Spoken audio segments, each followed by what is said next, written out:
दोस्तों आज हम यांत्रिकी और द्रव्यमान बल त्वरण कार्य ऊर्जा संवेग गति के बारे में पढ़ेंगे जो घटना चक्र 2023 में लेटेस्ट दिया हुआ क्वेश्चन है। चलिए आपका ज़्यादा समय नहीं लेते हुए चालू करते हैं और वीडियो को लाइक शेयर और सब्सक्राइब करें। चलिए पहला क्वेश्चन आपके सामने है। न्यूटन के गति का पहला नियम जाना जाता है तो जड़ता का नियम। न्यूटन के गति का पहला नियम जाना जाता है जड़ता के नियम से। क्वेश्चन नंबर सेकंड देखिए। साधारण तंत्र किसी व्यक्ति की सहायता करता है तो कम बल का प्रयोग करके भी उतनी ही मात्रा में काम करने में कम बल का प्रयोग करके उतनी ही मात्रा में काम करने एक व्यक्ति एक संवेदनशील तराजू पर खड़ा है। यदि वह गहरी सांस अंदर लेता है तो तराजू की रीडिंग बढ़ेगी। वॉशिंग मशीन का कार्य सिद्धांत है तो यह अपकेंद्रण का है। वॉशिंग मशीन का कार्य सिद्धांत अपकेंद्रण का है। प्रक्षालन मशीन की कार्यप्रणाली का सिद्धांत क्या है? प्रक्षालन मशीन की कार्यप्रणाली का सिद्धांत क्या है? तो अपकेंद्रीकरण है। अपकेंद्रीकरण है। क्वेश्चन नंबर 6 देखिए। निम्नलिखित में से कौन सी राशि सदिश नहीं है? तो आयतन। निम्न में से कौन सी राशि सदिश नहीं है? आयतन। निम्नलिखित में से कौन सी एक सदिश राशि है? संवेग। संवेग। निम्नलिखित में से कौन सी एक सदिश राशि है? तो संवेग सदिश राशि। निम्नलिखित में से कौन सी सदिश राशि है? तो विस्थापन। पदार्थ के संवेग और वेग के अनुपात में कौन सी भौतिक राशि प्राप्त होती है? द्रव्यमान। बल गुणनफल है। बल किसका गुणनफल है? तो बल आपका है द्रव्यमान और त्वरण का गुणनफल है। बल द्रव्यमान और त्वरण का गुणनफल है। एक बराबर में होता है। यदि किसी घन के आयतन और पृष्ठ क्षेत्रफल को निरूपित करने वाली संख्या समान हो तो उस घन के किनारे की लंबाई में कितना होगा? तो 6 गुण होगा। ऊर्जा संरक्षण का आशय है कि ऊर्जा का ना तो सृजन किया हो सकता है और ना ही विनाश। हवाओं की ऊर्जा होती है। हवाओं की ऊर्जा केवल गतिज ऊर्जा होती है। वायु शक्ति विंड पावर में ऊर्जा का कौन सा रूप विद्युत ऊर्जा में परिवर्तित होता है? तो यह होता है आपका गतिज ऊर्जा।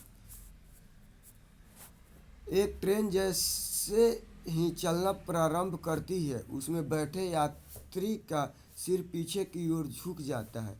इसका कारण है स्थिरता का जड़त्व। स्थिरता का जड़त्व। कथन एक देखिए। एक पूर्णतः घर्षणहीन पृष्ठ पर खड़ा एक व्यक्ति सीटी बजाने से अपने को गति में ला सकता है। यदि किसी यंत्र का कोई बाह्य बल क्रियाशील नहीं है तो इसका संवेग एच परिवर्तित नहीं होगा। तो केवल ए सही है। ए और आर दोनों सही है। आर ए का सही स्पष्टीकरण नहीं करता है। सड़क पर चलने की अपेक्षा बर्फ पर चलना अधिक कठिन होता है। ऐसा क्यों होता है? तो क्योंकि बर्फ में सड़क की अपेक्षा घर्षण कम होता है। बर्फ में सड़क की अपेक्षा घर्षण कम होता है। निम्न कथनों और तथा उनसे निकाले गए निष्कर्ष पर विचार करें तथा बताइए कि कौन सा निष्कर्ष सही है। तो ये हो जाएगा आपका कथन आपका भरी हुई गाड़ी को चलाने में उसे चलमान रखने के लिए आवश्यक ताकत की से अपेक्षाकृत अधिक ताकत से धक्का देना पड़ता है। तो यह हो जाएगा। एक बार गाड़ी चल पड़ने के बाद घर्षण कम होता है।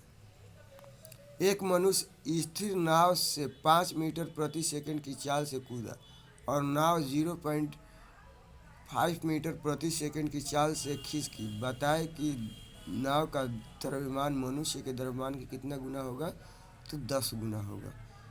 देख लीजिए बनाया हुआ कैसे है। चलिए ये भी देख लीजिए। एक ट्रक, एक कार और एक मोटरसाइकिल की गतिज ऊर्जाएं समान है। यदि समान अवरोध बल लगाए जाए और वे क्रमशः एक्स वाई जेड दूरी पर रुके तो एक्स बराबर वाई बराबर जेड होगा। दो समान द्रव्यमान की वस्तुओं की गतिज ऊर्जा का अनुपात 4:9 है तो उनके वेग का अनुपात कितना होगा? 2:3 होगा।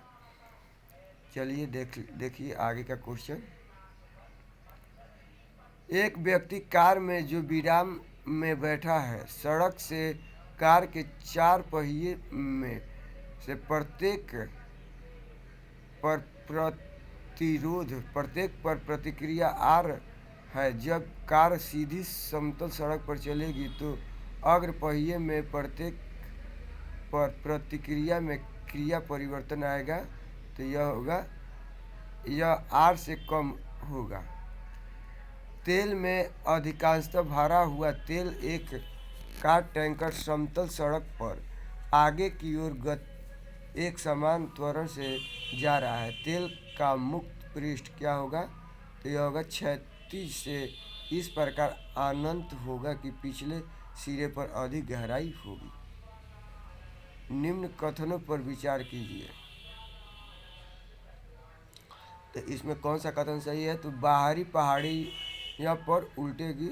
बाहरी एक तीक्ष्ण वृत्ताकार पथ पर तीव्र गति से जाता हुआ 4 पहिए वाला वाहन बाहरी पहाड़ियों पर उल्टेगा और बाहर की तरफ फिसलेगा।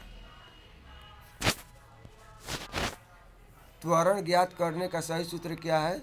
A बराबर v minus you by T. A बराबर v minus you by T त्वरण निकालने का सूत्र है। चलिए आज हम इस वीडियो को यहीं तक रखते हैं, इतना छोटा, क्योंकि गाड़ी वाला आ गया है तो हमको कचरा फेंकने जाना है। धन्यवाद। लाइक शेयर और सब्सक्राइब करें।